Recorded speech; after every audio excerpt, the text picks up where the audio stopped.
Histoire d'en dire plus.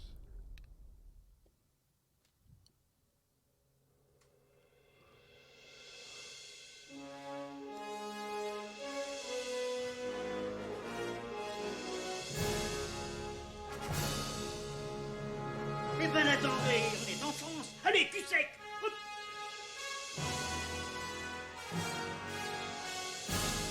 Personne ne veut le croire et pourtant c'est vrai. Ils existent, ils sont là, Tarnatata. Non. Il faut qu'on pète.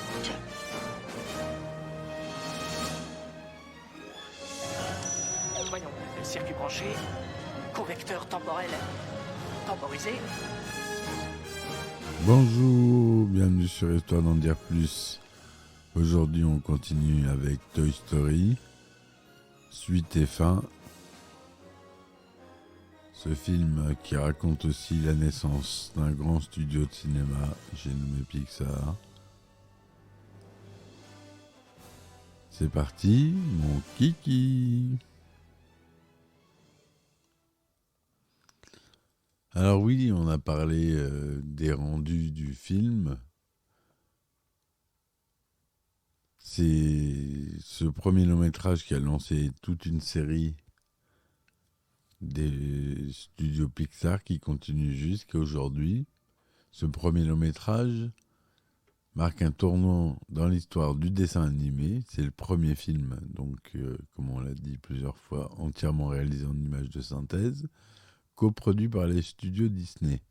Il inaugure une suite de succès parmi lesquels Mille et une pattes en 98, Toy Story 2 en 99, Monstres et compagnie en 2001, Le Monde de Nemo en 2003, Les Indestructibles en 2004, Cars en 2006, Ratatouille en 2007, Wall-E en 2008, Là-haut en 2009 et Toy Story 3 en 2010.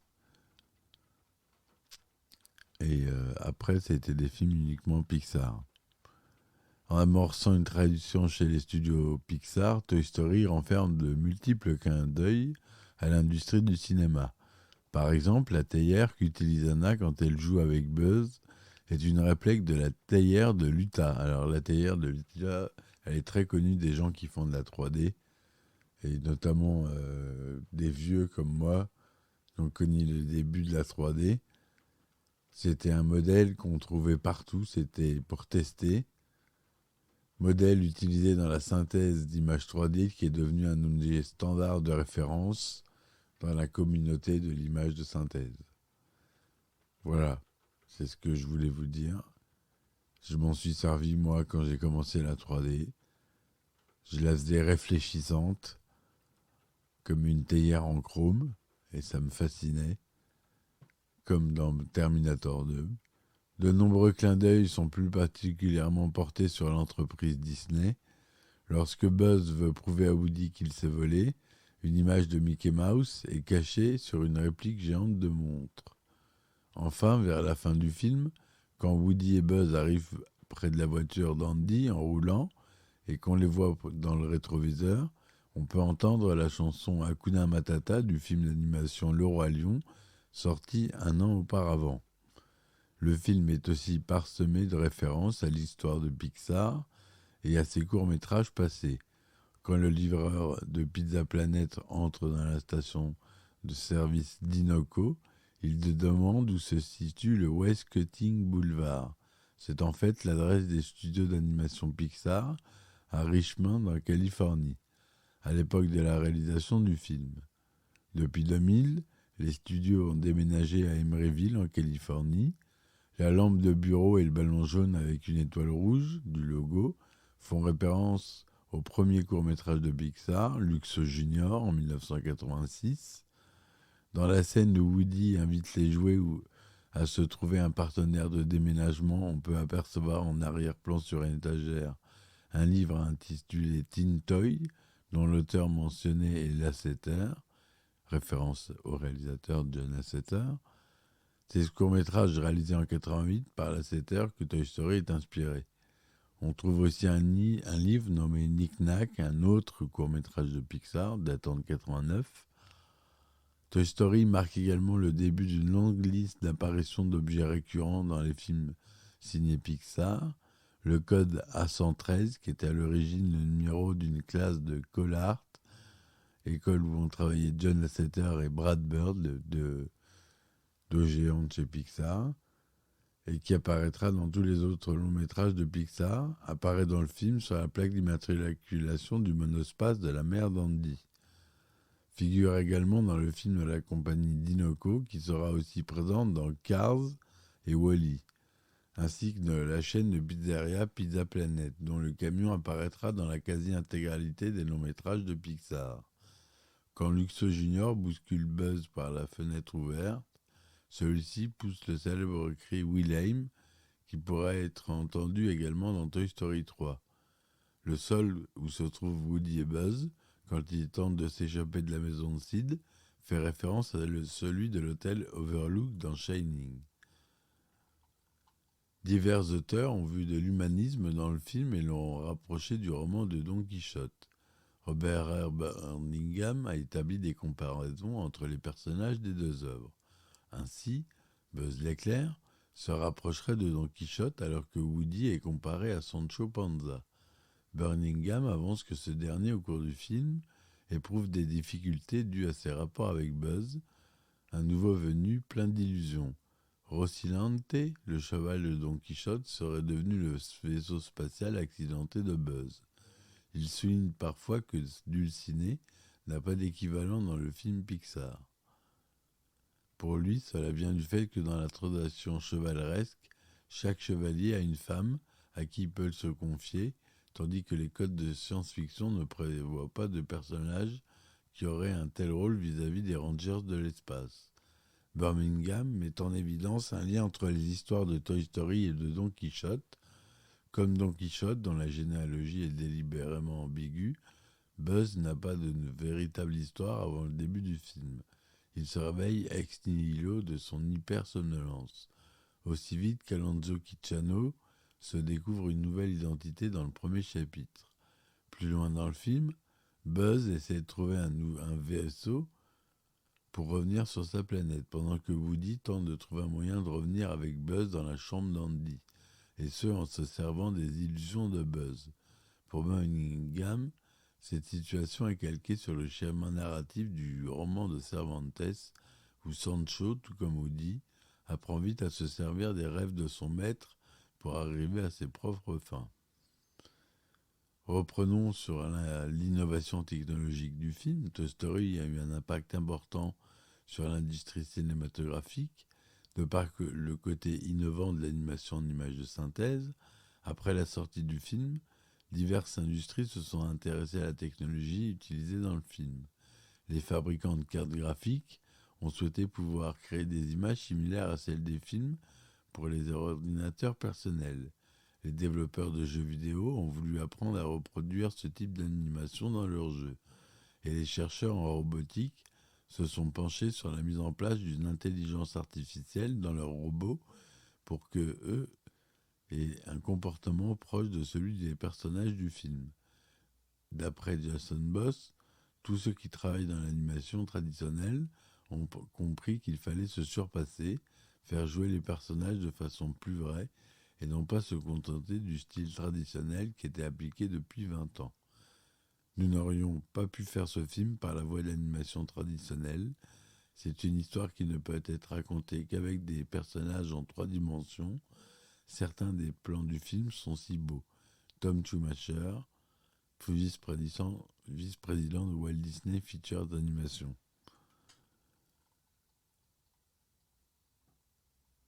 Le 2 octobre 2009, le film est ressorti en Disney Digital 3D, une technologie de projection en relief stéréoscopique dont on a déjà parlé, qui est proche du stéréo D.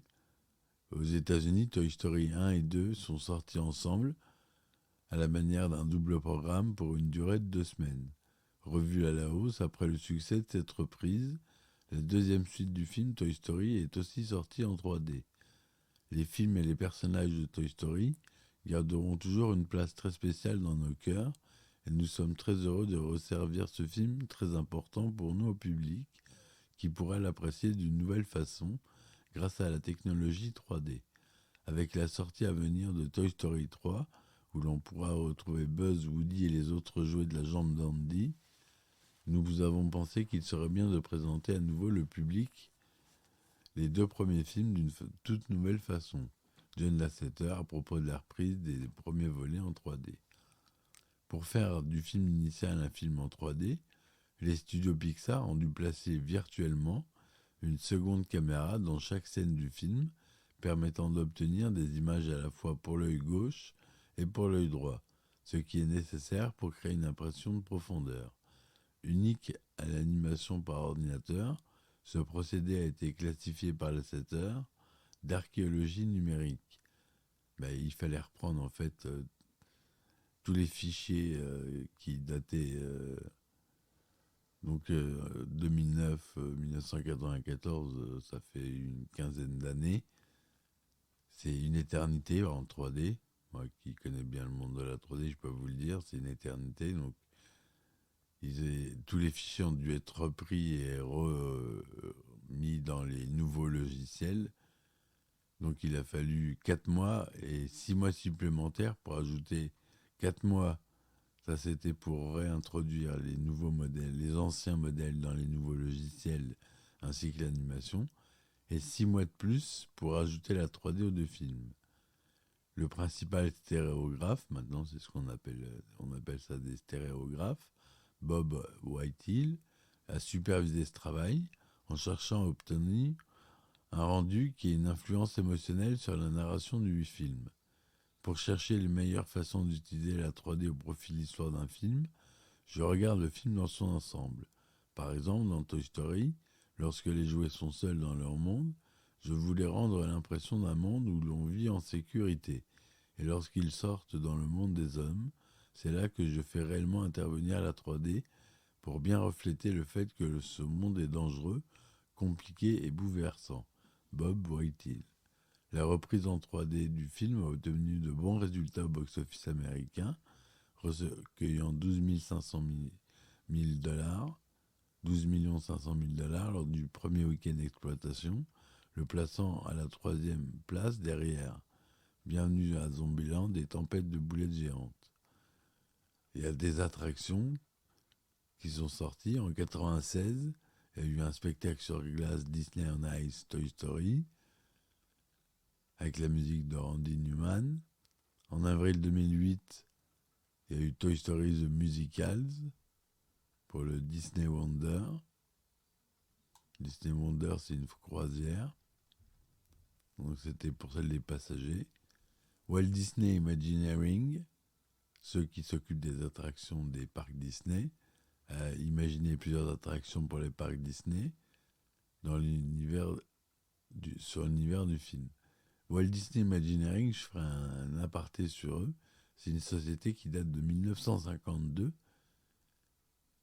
et c'est eux qui ont conçu tous les parcs Walt Disney, donc c'est quand même pas rien, cette industrie, elle vend du rêve.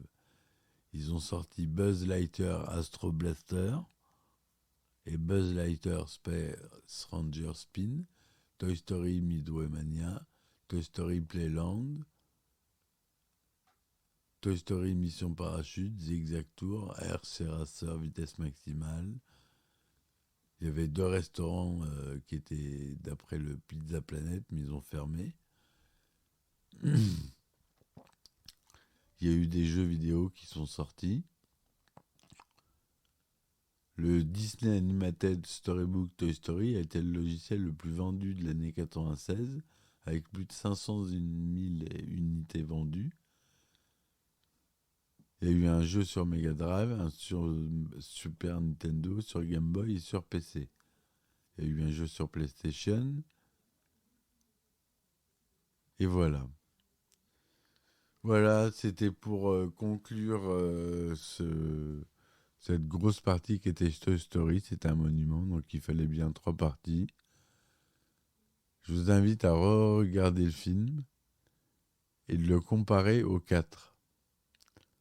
Si vous êtes abonné à Disney, si vous êtes des vrais fans de cinéma, vous êtes abonné à tous les... Quoique, pas forcément. Mais il y a Paramount que j'ai pas, par exemple. Il y en a plein que j'ai pas, parce qu'il y en a énormément. Mais j'ai les plus gros, j'ai Netflix, Amazon Prime, Disney+,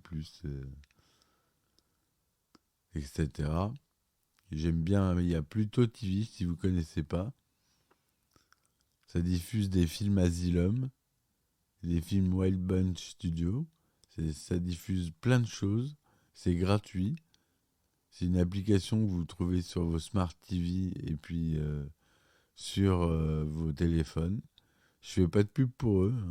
Je suis pas rémunéré pour ça. Mais je tenais à vous le dire.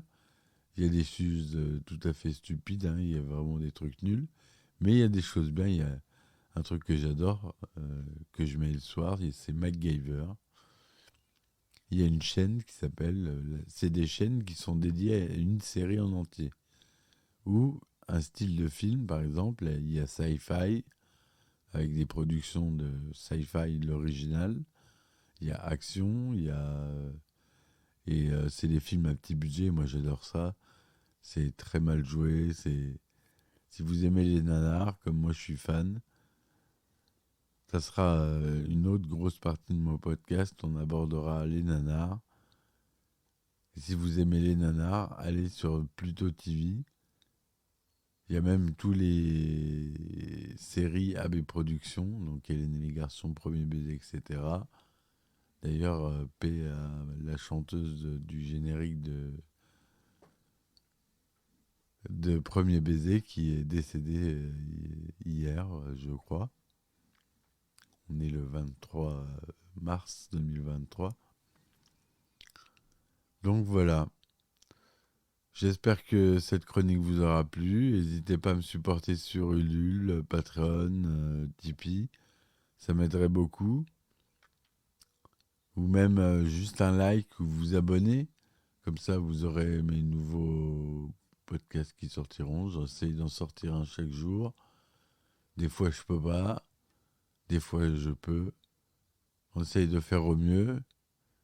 Mais vous inquiétez pas, je reviens toujours. Donc, n'hésitez pas à parcourir les 246 épisodes du podcast. J'en suis là, à peu près. Ça commence à faire pas mal. Je vous dis merci, à bientôt. Et ciao, ciao. Histoire d'en dire plus.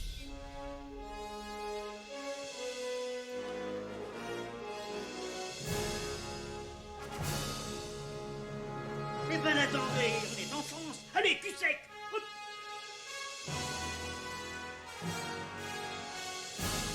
Personne ne veut le croire et pourtant c'est vrai, ils existent, ils sont là, Tarnatata. Le globe. Le globe. Il faut qu'on pète.